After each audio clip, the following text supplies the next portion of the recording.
Vamos abrir a Bíblia, a palavra de Deus, no livro de Atos dos Apóstolos. Livro de Atos dos Apóstolos, no capítulo 11, nós vamos ler a partir do verso de número 19, e leremos até o verso de número 24. Então, abra a sua Bíblia e a mantenha aberta durante esse período da exposição, para que você possa estar acompanhando aí, para e passo, aquilo que vai estar sendo dito. Nos diz assim a palavra do Senhor: então, os que foram dispersos por causa da tribulação que sobreveio a Estevão, se espalharam até a Fenícia, Chipre e Antioquia, não anunciando a ninguém a palavra, senão somente aos judeus.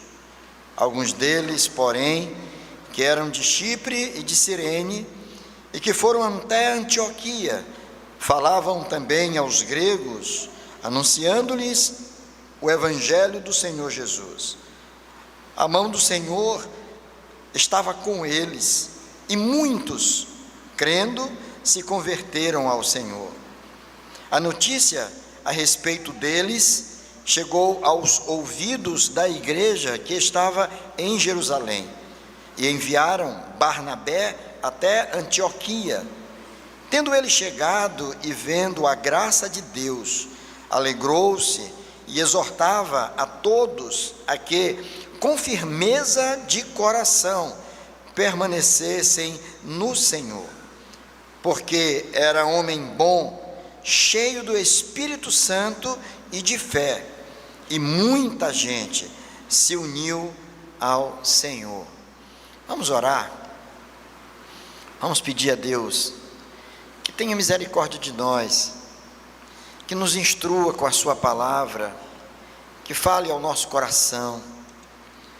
Eu não sei como está o seu coração, eu não sei como você chegou até aqui, eu não sei o que você tem passado, eu não sei quais são as tuas necessidades mais urgentes, mas uma coisa eu sei, que Deus te conhece, Deus conhece a tua vida, Deus conhece os teus pensamentos, Deus conhece o teu coração.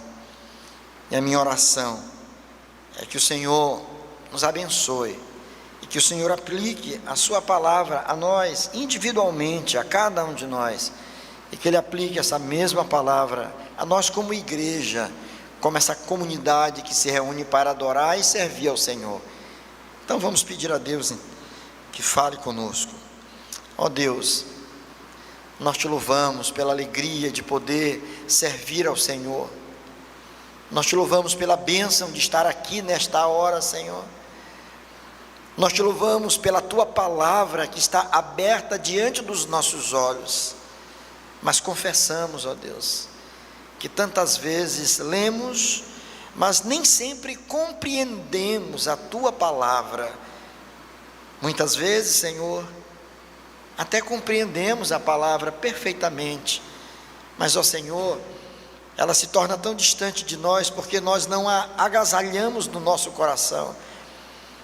Por isso te pedimos neste momento, que o Senhor abra o nosso entendimento, a nossa mente, para compreender a palavra, mas abra o nosso coração também, Senhor, para recebê-la verdadeiramente, e que ela fique gravada nos nossos corações, e que assim o Senhor esteja nos alimentando, fortalecendo a nossa fé, nos ajudando na nossa caminhada.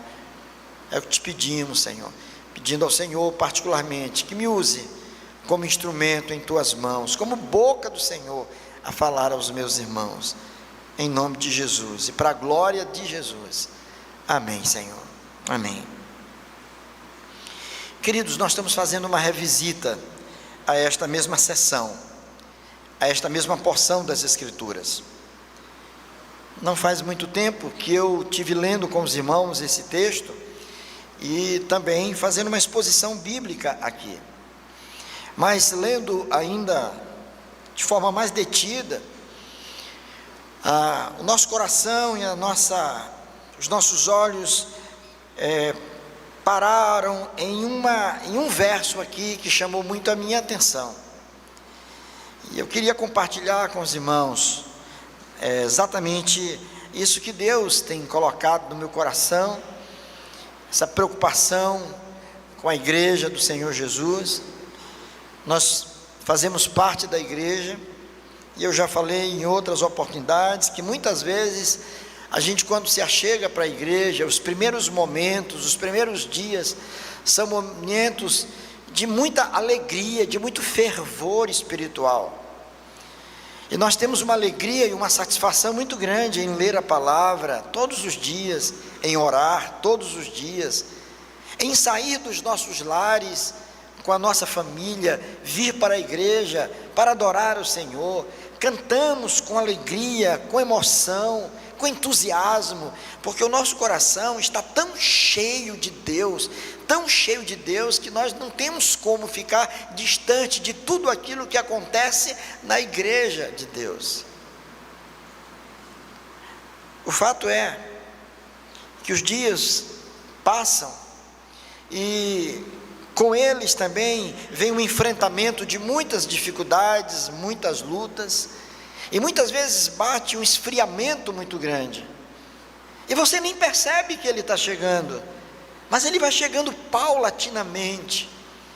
Você perde o apetite pela palavra, você perde o entusiasmo pelo momento da oração, você já se torna infrequente a sua igreja, e você encontra inclusive até uma boa justificativa para as suas ausências, os muitos compromissos, as tarefas, os probleminhas que surgem no dia a dia, e tudo isso vai fazendo com que o distanciamento vá aumentando, e a gente vai cedendo espaço para que o inimigo venha trabalhar nas nossas vidas, gerando em nós uma indisposição tremenda para com as coisas de Deus.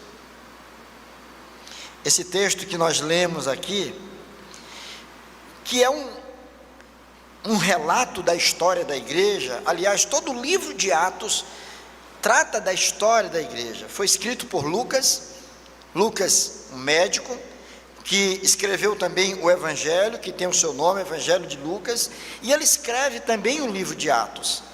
E a intenção de Lucas, ao escrever tanto o Evangelho de Lucas, quanto também o livro de Atos, era trabalhar num discipulado, vamos dizer assim, que estava sendo feito com uma pessoa que ele chama de excelentíssimo Teófilo. Teófilo era um oficial romano, era um homem ilustre, mas que estava aberto para o Evangelho de Cristo Jesus.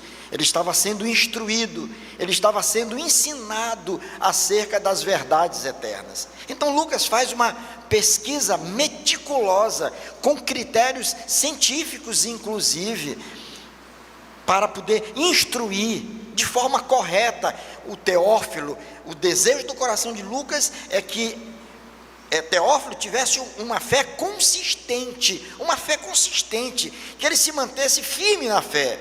E ele então continua a narrativa. Depois que fala sobre a história de Jesus, ele vem mostrar que Jesus, ele é assunto aos céus, que o Espírito Santo do Senhor desce para estar agora de forma definitiva com a igreja. Por que eu digo definitiva? Porque muitos cristãos pensam que o Espírito Santo é a pessoa da Trindade que entra em ação somente no Novo Testamento, como se ele também não estivesse presente no Antigo Testamento. Aqui no Novo, ele vai estar de forma definitiva com os cristãos. O Senhor Jesus já tinha sido assunto aos céus, mas agora o Espírito estava habitando o coração de todos aqueles que criam, e ele mesmo estava abrindo corações para que o Senhor Jesus pudesse fazer morada. Então agora a história ela continua com todos os atos do Espírito. O Evangelho agora ele é levado pelos apóstolos, aqueles homens que foram escolhidos pelo próprio Jesus para pregar o Evangelho, para fazer com que essa mensagem de salvação ela pudesse chegar a muitas outras pessoas em muitos outros lugares, que não somente em Jerusalém. A grande questão, queridos, é que a igreja, desde o seu nascedouro, ela enfrentou muitas dificuldades, ela enfrentou muitas lutas, ela passou por muitas perseguições, perseguições de natureza religiosa, porque os sacerdotes, os fariseus, os saduceus, os escribas naqueles dias não haviam compreendido exatamente que Jesus Cristo era o próprio Messias. E eles não somente não compreendiam, mas se tornaram inimigos da cruz de Cristo. E houve então uma feroz perseguição por parte dos religiosos. Mas não somente por parte dos religiosos, mas também por parte do imperador romano, que passou a perseguir duramente a igreja cristã.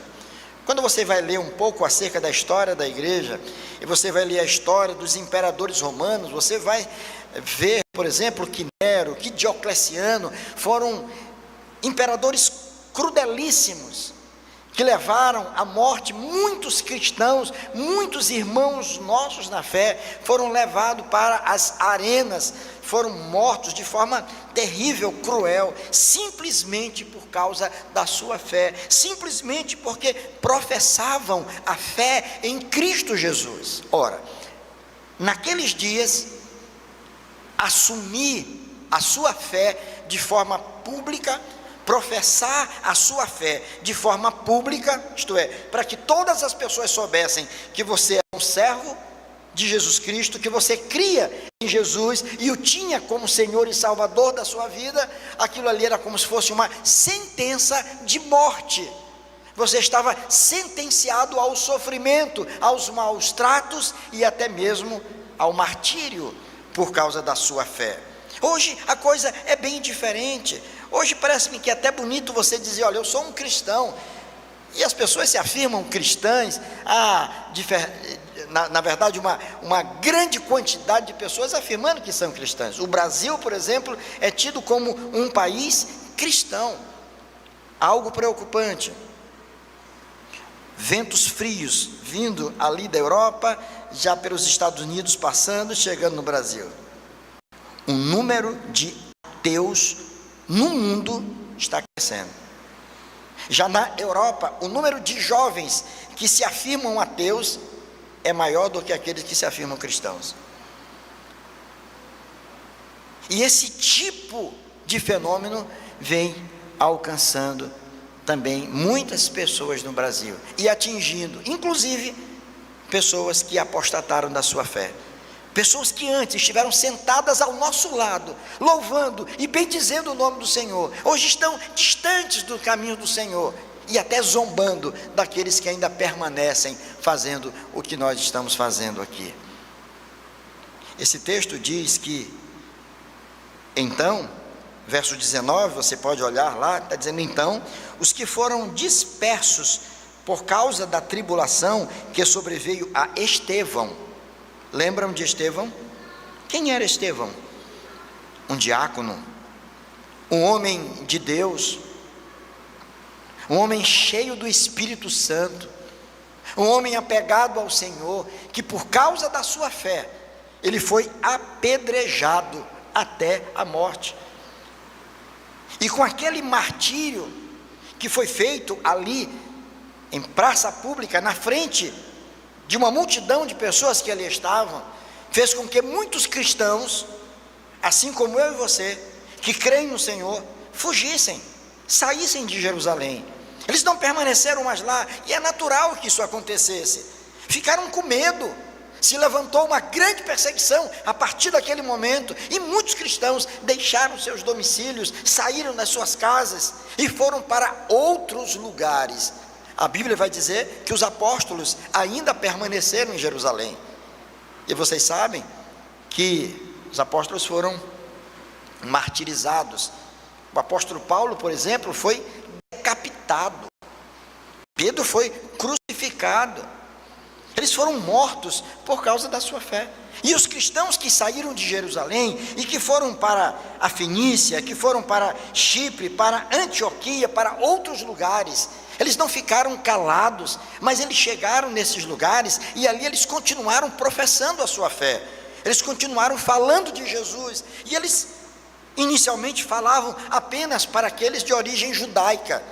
Com medo ainda do que poderia acontecer com eles, eles se reuniam e ali eles vivenciavam de forma comunitária a sua fé. Outros, entretanto, que estiveram em Jerusalém e que ouviram a mensagem do Evangelho, eles falaram não somente para os judeus, mas falaram também para as pessoas do lugar onde eles estavam. E o texto vai dizer para nós que algo maravilhoso estava acontecendo. É que a igreja estava se expandindo para além das fronteiras de Jerusalém. E ela chegou até um lugar, a uma cidade chamada Antioquia. E parece-nos que ali em Antioquia estava acontecendo algo fenomenal, algo extraordinariamente belo. A igreja estava crescendo. Homens e mulheres, ao ouvirem a mensagem do Evangelho, estavam rendendo as suas vidas aos pés do Senhor. Vidas estavam sendo restauradas, homens e mulheres estavam sendo transformados pelo poder do Espírito Santo de Deus, que estava agindo através daqueles irmãozinhos que, assustados, saídos lá de Jerusalém, estavam pregando o Evangelho.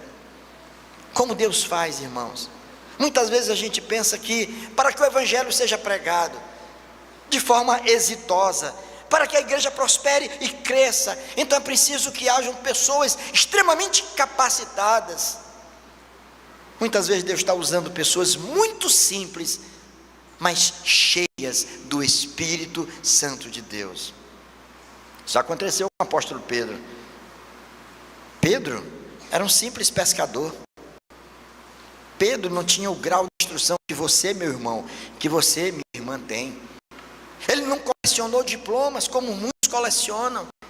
Ele não teve a oportunidade de se assentar no banco de uma escola, de uma universidade, para aprender alguma coisa. Não, ele era um simples pescador. Ele conhecia a arte da pesca, tão somente. Mas aquele homem, naquele dia de Pentecostes, porque muitos estavam zombando do que tinham visto acontecer, Pedro se levanta corajosamente no meio daquela multidão. E Pedro, inflamado, cheio do Espírito Santo, ele fala, ele abre a boca, e ele fala, ele prega, e aquelas palavras alcançaram o coração de 3.000 pessoas. E ele não fez nenhum apelo, elas que levantaram as mãos e disseram: o que nós faremos agora? Com isso que nós ouvimos, o que nós faremos? E diz as Escrituras que a igreja teve um crescimento extraordinário já naquele dia. 3.000 pessoas entregaram as suas vidas a Jesus com a pregação de um simples pescador.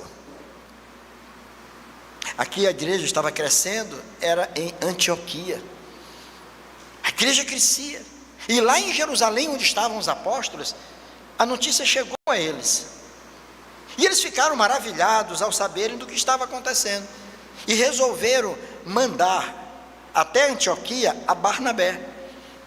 Separaram uma pessoa, um agente, para que fosse até lá, para ver o que estava acontecendo, para fazer um relatório de tudo o que estava acontecendo naquele local. E a Bíblia diz que ele chegou até ali. Se você observar o verso 23, diz assim: tendo ele chegado e vendo a graça de Deus, alegrou-se e exortava a todos a que com firmeza de coração permanecessem no Senhor. Veja que Barnabé chega e ele percebe que algo maravilhoso estava acontecendo. E por que tudo isso estava acontecendo? A resposta está no verso 21. Se você voltar um pouquinho para o verso 21, diz lá: a mão do Senhor estava com eles e muitos, crendo, se converteram ao Senhor. A mão do Senhor estava com eles. Irmão, deixa eu dizer uma coisa para vocês. Eu tenho absoluta convicção no que eu vou dizer. de que se não for Deus conduzindo, se não for o Espírito de Deus falando, tudo que nós fizermos aqui, por mais arrumadinho, por mais bonitinho que seja o sermão, por mais alinhada que estejam os cantores, mais afinados que estejam os músicos, por mais bonito que seja o espaço físico, por mais agradável que seja o ambiente, nada disso servirá para mudança de vidas, a menos que a boa mão de Deus esteja agindo. E quando o Senhor começa a agir, Ele age de forma tão poderosa, de forma tão extraordinária, que as resistências são quebradas, as dúvidas são desfeitas, e até mesmo as pessoas mais improváveis, por causa da dureza do seu coração, a ouvirem a mensagem do Evangelho, tem as portas do seu coração quebradas pelo poder do Espírito Santo, porque Deus conduz a sua igreja. Somente Deus é que gera crescimento espiritual.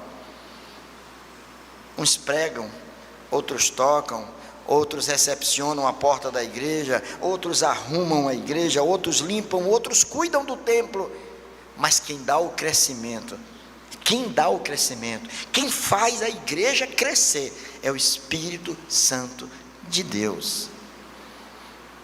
A boa mão do Senhor estava agindo, e o texto é claro, a mão do Senhor estava com eles. Quando a mão do Senhor está agindo nas nossas vidas, nós somos conduzidos pelos bons caminhos.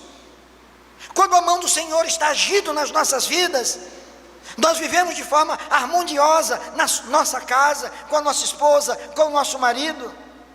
Quando a mão do Senhor está agindo na nossa vida como igreja, nós crescemos juntos, nós caminhamos de forma segura. E Barnabé chega ali, ele fica encantado. E o que ele viu? Diz o texto bíblico, tendo chegado, vendo a graça de Deus. Como é que a gente via a graça de Deus? A graça, ela é imaterial. Uma coisa é você chegar na igreja e dizer: o que você viu lá? Eu vi as cadeiras, poltronas pretas, eu vi um púlpito de madeira, eu vi uma mesa de madeira com um peixinho, símbolo do cristianismo, eu vi um grupo de jovens tocando, vi o pastor pregando, os presbíteros à frente, eu vi as pessoas ali. Você começa a ver essas coisas. E como é que a gente vê a graça de Deus? A graça de Deus a gente vê por aquilo que está acontecendo, e aquilo que estava acontecendo era tão impactante que ele não teve dúvida, tendo ele chegado e vendo a graça de Deus, e a graça se manifestou exatamente pelas vidas transformadas. Barnabé chegou ali, ele encontrou muita gente transformada, gente feliz da vida, gente que havia colocado a sua própria vida nas mãos do Senhor. Isso ele viu. E o que ele sentiu com aquilo? Diz o texto, alegrou-se. Ele se alegrou. Todo homem de Deus e mulher de Deus, ele se alegra com aquilo que ele vê. Domingo passado eu estava pregando lá em Recife, no auditório do Colégio Agnes, que está sendo ocupado agora pela igreja presbiteriana de Lagoa do Araçá, a igreja de origem do nosso presbítero Tiago, que está agora lá. Fui muito bem acolhido, irmãos, muito bem acolhido lá, e a igreja nossa estava bem representada, porque não somente eu, a Abigail estava lá também, a Gisele, o Anuaci, fazendo louvor junto com a Cíntia, com a Débora. Então foi muito bacana, e nós fomos muito bem acolhidos, e eu posso dizer, eu vi a graça de Deus ali no meio do povo, eu vi a alegria do povo louvando a Deus, eu vi as pessoas ali satisfeitas, servindo ao Senhor com a maior alegria, não estão no seu local, porque estão construindo um templo, e eles pediram emprestado lá o auditório, e é longe do bairro deles, até no Agnes, mas eles se movimentam de tal maneira, que eles saem buscando gente, dando carona, para levar todo mundo para a igreja. Que beleza quando o povo de Deus está assim, a gente vê a graça de Deus, pessoas se disponibilizando para a obra, pessoas se apresentando, digo, olha, eu estou aqui, eu quero servir, eu quero ajudar de alguma forma. É a graça de Deus agindo na vida das pessoas. Barnabé, ele se alegrou com o que ele viu. Mas vem aqui o detalhe, que é o que eu queria chamar a atenção dos irmãos nesta noite. Além de ter visto o que viu, de ter sentido o que sentiu, ele fez algo, ele disse algo. Olha só, diz a Bíblia que ele vai exortar aquele povo. Mas como exortar um povo que está bem? Como exortar uma igreja que está caminhando bem? Como exortar uma comunidade que está sendo alcançada pela graça de Deus?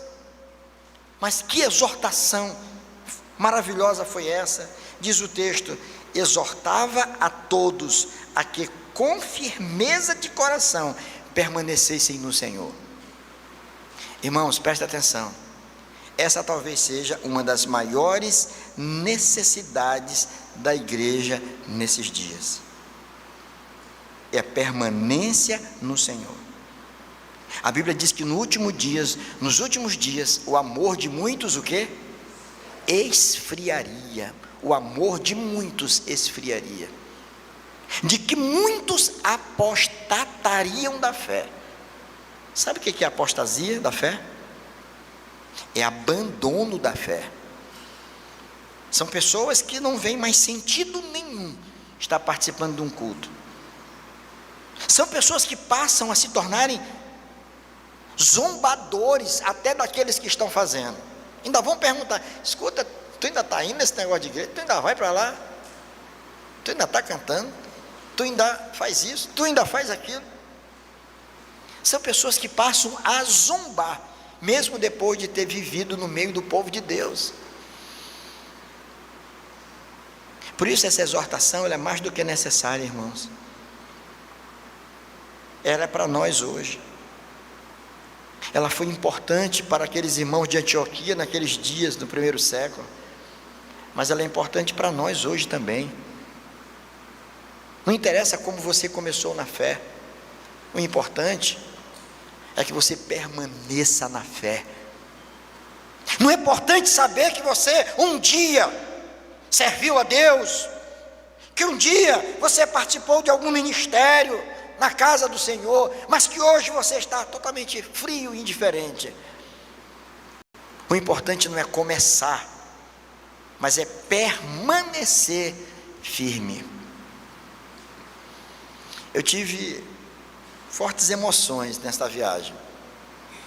Quem me conhece sabe que eu sou meio saudosista assim, né? Eu viajo, quando eu chego eu me sinto mal, que eu sinto saudade. Passei na casa do meu filho, abracei meu neto. Quando eu cheguei aqui, saudade, a dor bate no coração. Visitei meu cunhado lá no interior de Pernambuco, e quando eu chego, saudade deles também. E eu cheguei no seminário, cheguei lá em Recife, disse para o Noacir, reverendo Noacir, e onde eu estava, eu não sabia me deslocar sozinho. Eu disse: eu quero ir ao seminário onde eu estudei. Eu fiz seminário em Recife, de 81 a 84, 1981 a 1984. Eu disse: eu quero voltar lá. E eu voltei. E eu olhava para as paredes, eu olhava para tudo assim, meu coração estava para explodir. Aí eu disse: não, eu quero subir essas escadas, eu quero ir lá na porta do quarto que eu morava. E o Anoaci foi atrás gravando tudo.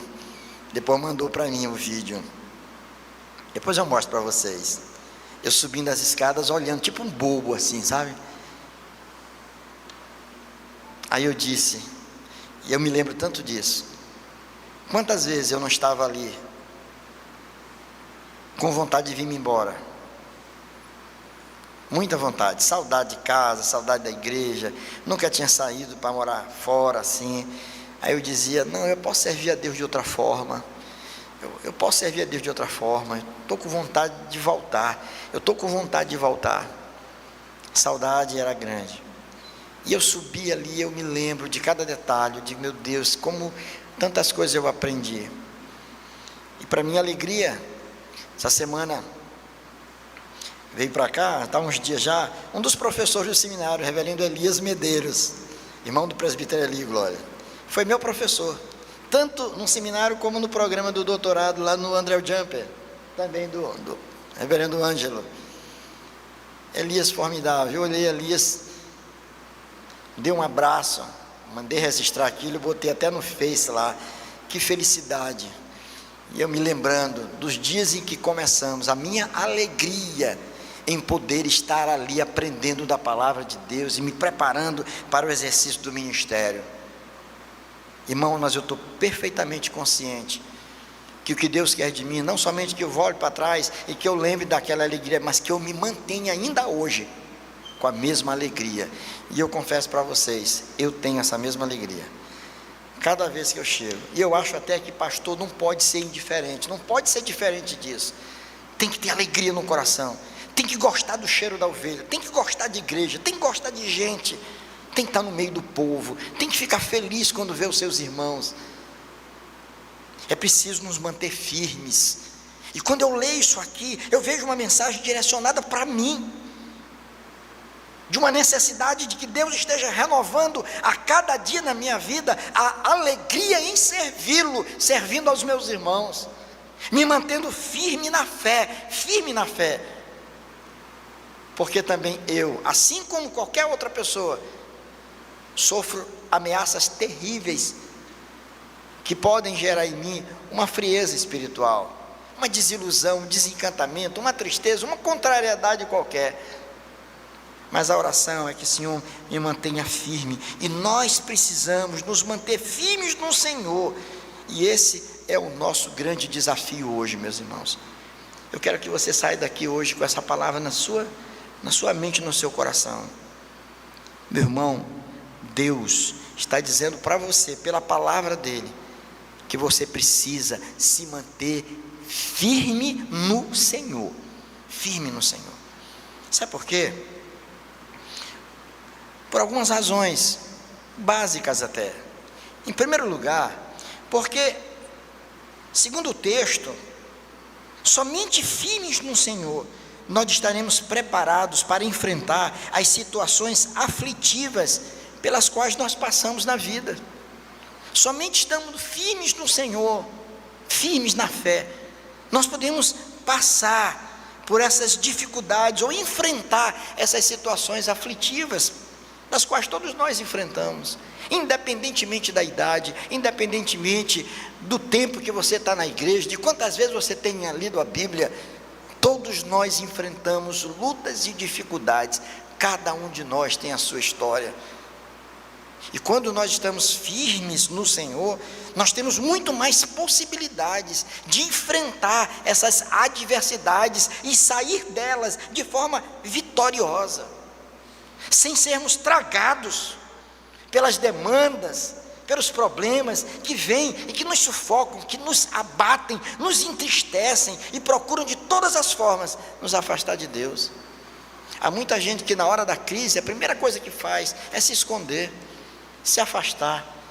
Não, irmãos, é nessa hora que nós precisamos de ajuda, é nessa hora que nós temos que correr para a casa do Senhor, é nessa hora que, mesmo sem vontade, que você tem que se assentar, abrir os seus ouvidos e ouvir aquilo que Deus tem para te dizer, porque é aí que está, talvez, aquilo que Deus quer fazer na tua vida, a transformação que você precisa, a cura para a ferida da tua alma.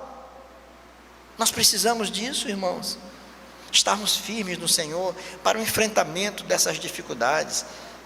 Somos uma comunidade de homens e mulheres frágeis, todos nós temos as nossas carências, todos nós temos as nossas lutas, dificuldades, e nós precisamos caminhar juntos, irmãos, juntos, louvando, bendizendo o nome do Senhor, nos mantendo firmes no Evangelho do Senhor Jesus Cristo, porque somente assim nós vamos conseguir vencer todos esses obstáculos que são colocados no nosso caminho dia após dia. Qual é o teu obstáculo? Quais são as lutas que você está travando? Quais são os problemas que estão afligindo a tua alma, meu irmão, minha irmã? O que tem te feito perder o sono? O que tem te feito chorar? Quais são as perdas que você está tendo? É o luto? É o desamparo? É a enfermidade? O que é que está te incomodando? Corre para o Senhor, te abraça com o Senhor, te mantém firme na fé. Essa fé vai renovar o teu ânimo, essa fé vai te colocar de pé.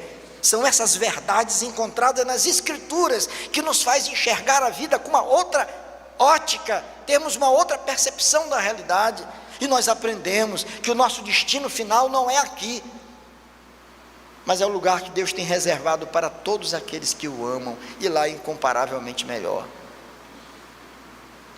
Então nós precisamos nos manter firmes no Evangelho, firme no Evangelho, para que possamos estar preparados para enfrentar as situações aflitivas, pelas quais todos nós enfrentamos na vida. Essa é a primeira razão. Eu vou te dar uma segunda razão, porque nós precisamos nos manter firmes, porque somente firmes no Senhor, nós estaremos preparados para resistir às mudanças culturais no mundo em que vivemos. Você já notou que nós estamos passando por um processo de mudança muito grande ou não? Talvez não, né? Talvez a gente não se dê conta do que está acontecendo ao nosso redor. Há muitas pessoas que pensam o seguinte: não, a minha fé não tem nada a ver com o que está acontecendo lá fora. A minha fé é alguma coisa subjetiva, é minha relação com Deus, está tudo bem aqui, eu não quero saber do que está acontecendo. Estou aqui, estou instruindo meus filhos, está na minha casa, está tudo muito bem, o mundo pode desabar lá fora, eu não estou preocupado. Afinal de contas, a Bíblia diz que o final dos tempos é assim mesmo, e a gente fica se conformando muitas vezes com tudo que está acontecendo. Mas nós estamos passando por um processo muito grande de transformações culturais. Eu não sei se vocês já observaram, mas eu tenho observado isso. Nós temos esse pequeno aparelhinho aqui, ó. Isso aqui não serve só para a gente, já foi tempo, né, que servia somente para a gente ligar ou receber chamada de alguém. Agora você está com a internet nele, você tem Facebook, Twitter, Instagram, e você está ligado nas redes sociais. Mesmo que você não queira, basta você abrir e já vem logo propagandas, já vem coisas que estão sendo expostas. Todos nós temos acesso a isso. Vocês já perceberam, vocês já notaram a quantidade de informações que estão chegando via redes sociais, de relacionamentos homoafetivos, de artistas, ídolos, que as pessoas admiram? Semana me deparei com 2 atores, grandes atores até. Eles diziam: olha como eles envelheceram, eles estão já bem coroa, estão ainda bonitos como eram, galãs de telenovela, abraçados, trocando aquele beijo romântico, 2 homens barbados. E tudo isso vai chegando de forma muito sutil. Isso talvez para você cause um impacto, para mim cause um impacto, com meus 65 anos. Talvez para o meu neto, já não, ele não está nem entendendo, para ele é normal. Qual o problema? O amor é lindo, o amor é lindo. Que coisa, que povo radical, que povo intolerante. O amor, por que não celebramos o amor? Qual a dificuldade que se tem? Que problema, que coisa é essa? Está havendo uma inversão de valores, todos os dias estão acontecendo isso. Os nossos filhos estão expostos, e nós estamos vendo as coisas acontecendo, e nós já estamos nos acostumando com algumas dessas coisas que estão acontecendo no dia a dia. Qual é o pai cristão hoje que não está preocupado com a escola que vai matricular seu filho? Você matricula em qualquer escola? Matricula? Duvido. Você quer saber como ela é, qual a influência, como é que estar ali? Não pode ser de qualquer jeito. Você está preocupado com as influências que seus filhos sofrem. Muitas vezes está até numa boa escola, ele chega em casa falando palavrão, dizendo bobagem. Você diz: meu filho, onde tu aprendeu isso? O coleguinha na escola, cujo pai, cuja mãe não são crentes, que vive numa realidade completamente diferente, que tem acesso a tudo. A mãe entrega o celular para o menino não incomodar, ele fica lá e ele viaja na internet, já aprendeu muito rápido e está sendo alimentado com esse tipo de informação. Alguém já usou a analogia do sapo na panela? Se você pegar um sapo e jogar numa panela de água fervendo, ele pula na mesma hora. Mas alguém já disse, coloque ele numa panela com temperatura normal, ele fica lá. Depois você bota essa mesma panela com água e o sapo dentro no fogo, a panela vai esquentando.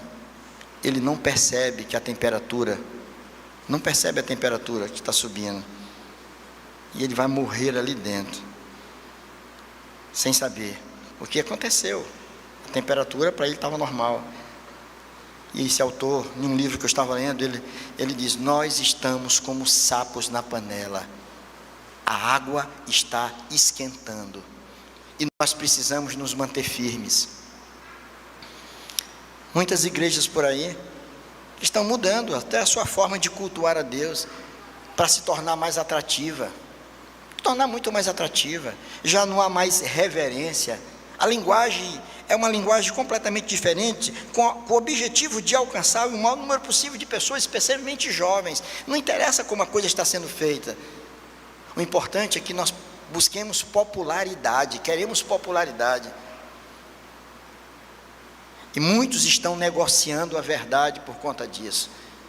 Igrejas alternativas, de evangelho alternativo, estão por aí afora, pastoreadas por drag queens, estão à frente, totalmente descaracterizada, totalmente fantasiada, estão conduzindo, estão com a Bíblia, meus irmãos, aberta, lendo, interpretando a palavra ao seu bel prazer. Um pastor muito reverenciado no passado, hoje escorregou também nessa mesma linha, dizendo, precisamos ressignificar a Bíblia. Olha só, ressignificar, ela é obsoleta, ultrapassada, nós temos que mudar algumas coisas, é a interpretação, afinal de contas, escrita há tanto tempo, numa cultura, numa linguagem diferente, é forçar a barra demais. Precisamos ser mais tolerantes, e nessa perspectiva aí, essa palavra tolerância, ela ganha um sentido completamente diferente daquele que você usa talvez. Tolerância para nós é a capacidade de conviver com os irmãos. Às vezes por conta de futebol, um é flamenguista, outro é vascaíno, você convive de forma pacífica com seus irmãos, apesar de algumas diferenças, não há problema nenhum. Mas para muita gente, e tem um autor que ele diz o seguinte, que nesse contexto, a tolerância é uma virtude para aqueles que não têm nenhuma convicção. É uma virtude para quem não tem convicção nenhuma. Você negocia a sua fé, para que você caminhe com alguém. E aí muitos líderes religiosos estão negociando essas verdades, estão permitindo que a igreja esteja sendo invadida por uma teologia espúria, fazendo da Bíblia um joguete qualquer, usando textos fora do contexto, simplesmente para amparar tendências dos nossos dias. E nós temos que estar atentos a isso, irmãos, para que nós nos mantenhamos firmes na fé. Talvez alguém te chame de quadrado, de careta, de bobão, por você estar sentado ainda num culto, um culto que acontece do mesmo jeito todo o tempo. Nós cantamos, nós oramos, lemos a Bíblia e vamos para casa. Eu não preciso chegar aqui de uma forma diferente, descaracterizado, quem sabe, mandar pendurar o trapézio, me embalar de um lado para outro para chamar a atenção, de forma nenhuma. E nós precisamos estar atentos, e é nesse sentido que eu estava em casa pensando em alguma literatura que nos ajuda a isso. Irmãos, nós muitas vezes pecamos por ignorância. A gente não quer se dar o trabalho de conhecer, de ler alguma coisa para que você possa se comportar da forma correta. Você se apega a um entendimento que você tem e acha que está certo por causa disso, e você não se permite olhar fora dessa caixa que você está, permite ser enganado por a sua própria ignorância. Mas tem alguns livros que estão sendo aí colocadas à disposição, escrita por homens de Deus. Eu vou citar 3 para vocês. 3, eu anotei aqui. Tem um livro chamado A Fé Cristã Sob Ataque. A Fé Cristã Sob Ataque, de Vaughan Balchan Jr., um pastor batista nos Estados Unidos. Fantástico o livro, maravilhoso. Ele te mostra o que está acontecendo no mundo, não no teu mundinho, no mundo, e das influências que estão invadindo igrejas. Muito interessante o livro, A Fé Cristã Sob Ataque. Nós estamos sob ataque. Um outro livro, chamado A Carta Magna da Humanidade, de Os Guinness, um autor muito respeitado, Os Guinness, A Carta Magna da Humanidade. Um terceiro livro, chamado Como Viver num Mundo Sem Abrir Mão do Evangelho, de Russell Moore. Muito interessante. Esse livro, na verdade, foi escrito em 2015. E ele foi traduzido para a nossa língua somente agora. É um livro novo, 2024. Nós estamos em fevereiro, mas é um livro que chegou agora. Você pode ler, e você lê esse livro, você diz, meu Deus, ele escreveu isso em 2015. E lá nos Estados Unidos ela estava tendo essa percepção. Como viver num mundo sem abrir mão do Evangelho? Como que a gente pode fazer isso? Se permita ler, se permita ser ensinado, se permita conhecer, para que nós possamos nos posicionar da forma correta no mundo em que a gente está vivendo. Precisamos estar conscientes, irmãos, que estamos passando por um processo de transformação cultural muito grande. O que aconteceu na França, 1789, Revolução Francesa, a busca pela liberté, pela liberdade. As pessoas querem liberdade. Quando a gente diz que nós temos que ser obedientes a Deus, obedientes a quem? Eu quero viver numa era como nós estamos vivendo, chamada pós-moderna, não é? Eu quero ser o dono do meu nariz. Vivemos num período de uma subjetividade muito grande. Não tem mais absolutos. Você crê que isso é verdade? Viva com essa verdade para você. Eu tenho outra verdade, e a gente vai vivendo assim. Quando a Bíblia nos mostra que existem verdades absolutas, e nós precisamos nos apegar a ela com toda a firmeza. A igreja naqueles dias ela foi perseguida, porque irmãos nossos na fé ousaram falar de Jesus e se apegar às verdades eternas. Estamos vendo uma época em que estamos trocando as verdades eternas para sermos aceitos pelo mundo em que nós vivemos. Temos que nos manter firmes na fé. Sabe por quê? Em terceiro lugar, porque somente firmes no Senhor continuaremos testemunhando o agir de Deus no nosso meio. Somente nos mantemos firmes, nós vamos testemunhar esse agir de Deus. Se esfriarmos na fé, as coisas vão estar acontecendo, e você não vai se dar conta do que está acontecendo. Eu conversava com o reverendo Elias Medeiros, acerca de alguma coisa que eu tinha conversado com um colega nosso, da mesma época de seminário, da mesma, de 81 a 84, e ele dizia, e o reverendo Elias confirmava agora, no encontro que nós tivemos sábado, ontem, de manhã, ele dizia, Antônio, nós vivemos um avivamento, sem saber que nós estávamos vivendo um avivamento. Era um tempo de uma mocidade viva, de uma igreja viva, seminário lotado. Mostrar para vocês a fotografia da minha turma, salvo engano, 39 alunos, 39 jovens, todo mundo lá com uma faixa lá de 21 a 25, 26 anos de idade, todo mundo chegando cedinho no seminário, com vontade de fazer a obra do Senhor. Jovens seminaristas que botavam um violão, uma Bíblia debaixo do braço, e ia para as calçadas no centro de Recife pregar o Evangelho. A alegria dos jovens em se reunirem, mocidade se reunindo para estudar a palavra, os cultos cheios de pessoas louvando ao Senhor. Vivemos um verdadeiro avivamento, um tempo da manifestação da graça de Deus. Você pode estar vivendo num tempo em que os seus olhos estejam fechados para isso. Talvez você não esteja vendo graça nenhuma do que está acontecendo no culto em que você participa, porque talvez o seu coração esteja já num estado de tristeza, de frieza muito grande. Quando a frieza chega ao nosso coração, você contabiliza e nota tudo aquilo que é problema no meio onde você está. Mas quando você está cheio de Deus, você é tão impactado pelas coisas do Senhor que o seu coração se enche de alegria e você não consegue perceber nada que de repente seja negativo. Uma lâmpada que está queimada, que está piscando ali, ó.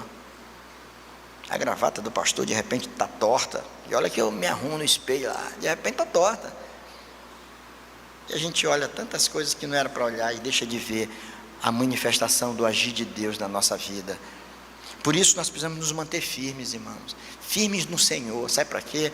Para que esses momentos aqui sejam extremamente prazerosos, que nós possamos ter alegria, o entusiasmo. Em 1980, antes de eu ir para o seminário, Deus me deu a oportunidade de servir uma comunidade lá no Pau Deitado, no Ribamar.